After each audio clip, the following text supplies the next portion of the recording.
Okay, अब हम start करते हैं पास्ट कंटिन्यूअस टेंस का यूज़ क्या होता है।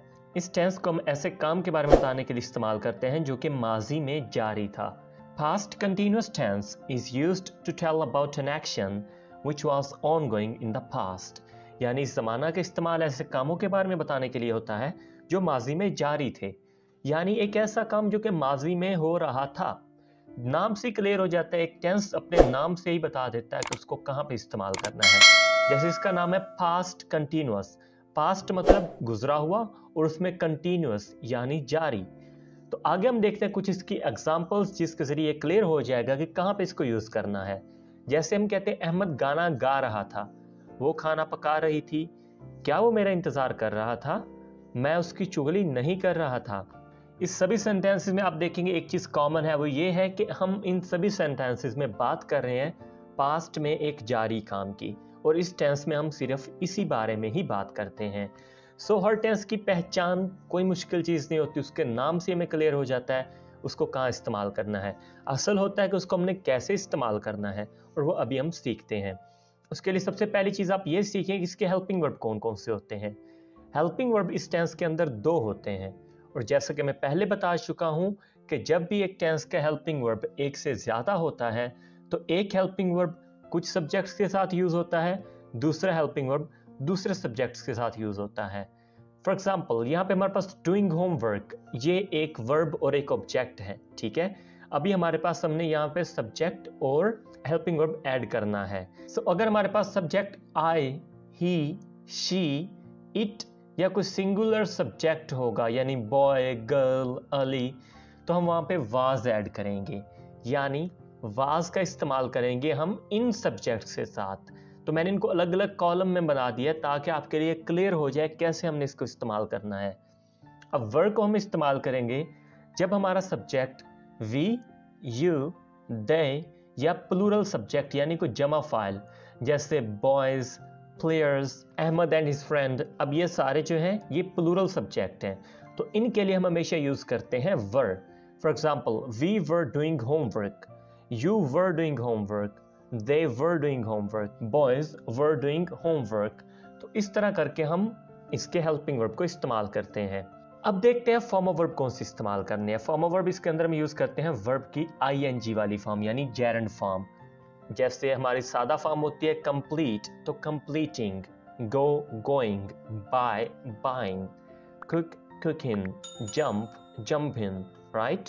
तो इस तरह करके हमने इसकी वर्ब की ing वाली फॉर्म यूज करनी है। अब आगे हमने देखना है कि इसमें मुख्तलिफ तरह के सेंटेंस हम कैसे बना सकते हैं। सबसे पहले देखेंगे सिंपल सेंटेंसेस बनाने का तरीका। अगर आप ये कोर्स शुरू से देख रहे हैं तो आपको ये आइडिया होगा कि हर तरह का फिक्रा एक खास स्ट्रक्चर पे बनता है, और हर टेंस का एक अपना स्ट्रक्चर होता है। तो अगर आपको ये सिर्फ एक स्ट्रक्चर समझ आ जाए ना, सिर्फ एक स्ट्रक्चर, तो आप मुकम्मल टेंस को ईजिली कर सकते हैं, उसमें किसी तरह का फिक्रा बना सकते हैं। तो ये स्ट्रक्चर आपने अच्छे से देखना और अच्छे से समझना है। तो सबसे पहले हमने एक फिक्रे के अंदर सब्जेक्ट ऐड करना होता है। अब उसके बाद जैसे कि ये पास्ट कंटिन्यूअस टेंस है तो उसके हेल्पिंग वर्ब वाज या वर यूज करेंगे। अब कैसे कैसे यूज करना है वो मैं आपको पहले बता चुका हूं कि सब्जेक्ट किस तरह का होगा तो साथ वाज यूज होगा, और अगर दूसरी तरह का सब्जेक्ट होगा तो साथ वर इस्तेमाल होगा, वो मैं अभी एक्सप्लेन कर चुका हूं। अब आगे हम देखते हैं कि वर्ब की ing वाली फॉर्म इसके अंदर यूज होगी, ये भी मैं आपको बता चुका हूं, और उसके बाद इसमें ऐड होगा ऑब्जेक्ट, ठीक है। तो ये है सिंपल सेंटेंस का पास्ट कंटिन्यूअस टेंस के अंदर स्ट्रक्चर। तो ये स्ट्रक्चर सीखने के बाद आप किसी भी तरह का फिक्रा इस टेंस के अंदर इजीली बना सकते हैं। अब यहाँ पे हम देखते हैं बूढ़ा आदमी सर्दी से कांप रहा था। बूढ़ा आदमी सर्दी से कांप रहा था, पास्ट कंटिन्यूअस टेंस का सादा फिक्रा है ये। The old man, subject, the old man, मैंने कहा ना सबसे पहले सब्जेक्ट। वाज, अगर सब्जेक्ट हमारा सिंगल होगा तो वाज आएगा, समझा चुका हूं। वर्ब की ing वाली फॉर्म, शिवर होती है सादा फॉर्म यानी कांपना, शिवरिंग, कांप रहा। विद कोल्ड, सर्दी से, बूढ़ा आदमी सर्दी से कांप रहा था। तो ये है एक सादा फिक्रा बनाने का तरीका। वो अपने भाई को मार रहा था, he was beating his brother, he was beating his brother। तो यहाँ पे he सब्जेक्ट है, was हमारा हेल्पिंग वर्ब है, beating ये हमारे वर्ब की आईएनजी वाली फॉर्म और हिज ब्रदर ये हो गया ऑब्जेक्ट। भिखारी लंगड़ा रहा था। The beggar was limping. The beggar was limping. तो द बैगर हमारा सब्जेक्ट हो गया, वाज हो गया हमारा हेल्पिंग वर्ब और लिम्पिंग वर्ब की आईएनजी वाली फॉर्म। लिम्प होता है लंगड़ाना और लिम्पिंग मतलब लंगड़ा रहा। लड़के खौफ से कांप रहे थे। The boys were trembling with fear. The boys were trembling with fear. लड़के खौफ से कांप रहे थे। मैं उसकी नौकरी की सिफारिश कर रहा था। I was recommending him for job. I was recommending him for job. ठीक हो गया। तो इस तरह आप एक सादा सा स्ट्रक्चर ज़हन में रख के इस टेंस के अंदर मुख्तलिफ तरह के फिक्रात खुद से बना सकते हैं। आपके पास एक वर्ब होना चाहिए और सब्जेक्ट का आपको पता होना चाहिए, बाकी आप इसकी तरतीब खुद से लगा सकते हैं। और ये कैसा आएगा उसके लिए आपको प्रैक्टिस की ज़रूरत होगी। आगे हम देखते हैं कि इसके नेगेटिव सेंटेंसेस बनाने का क्या तरीका है।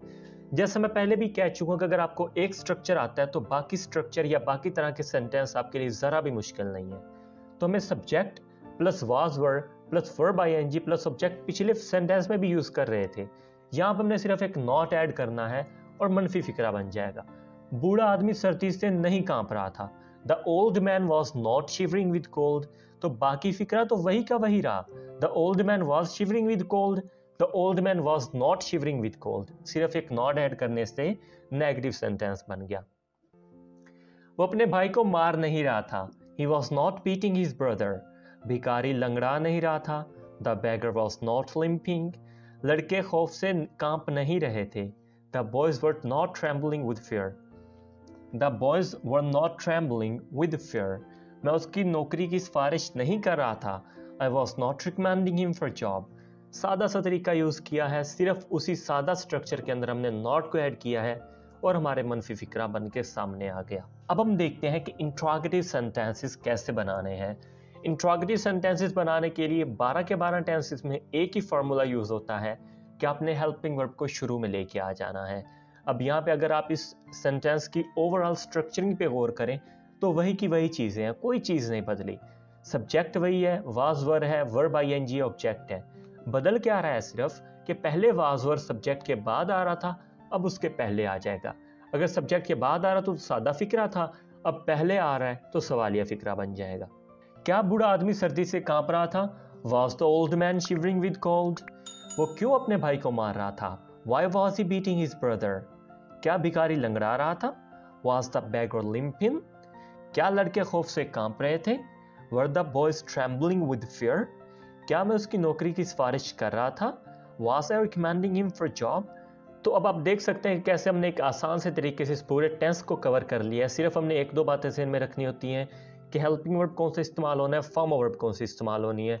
बाकी सारे के सारे टेंस एक ही तरह के होते हैं, सिर्फ यही दो चीज़ें उसमें बदलती रहती हैं और टेंस बदलता रहता है। ओके, नेक्स्ट आपके लिए क्या काम है कि आपने ये प्रैक्टिस एक्सरसाइज में जो आपको 5 फिक्रात नज़र आ रहे हैं इनकी इंग्लिश बना के अभी आपने कमेंट में लिखनी है और मैं उसमें आपकी अगर कोई मिस्टेक हुई तो आपको ठीक करके बता दूंगा। तो ये प्रैक्टिस ज़रूर करें, इससे पता चल जाएगा कि आपको ये टेंस क्लियर हो चुका है या नहीं। इसके अलावा भी आप गूगल पे जाएं और मुख्तलिफ तरह के फिक्रात उर्दू में ढूंढ के उनको इंग्लिश में बनाने की कोशिश करें। इससे आपकी इंग्लिश जो लिखने की और खुद से सेंटेंस बनाने की टेक्निक है वो बहुत अच्छी हो जाएगी। सो ये थी हमारी आज की क्लास। इन द एंड मैं आपको बताता चलूँ कि कैसे आप इस लेसन का PDF हासिल कर सकते हैं। तो उसके लिए आप अगर डिस्क्रिप्शन को ओपन करें तो आपके सामने वहाँ PDF की हेडिंग के साथ एक लिंक दिया होगा, उस लिंक पे क्लिक करते ही आपको इस लेसन का PDF मिल जाएगा। मैं वापस आऊँगा एक और इंटरेस्टिंग वीडियो के साथ। टिल देन टेक केयर, अल्लाह हाफिज़।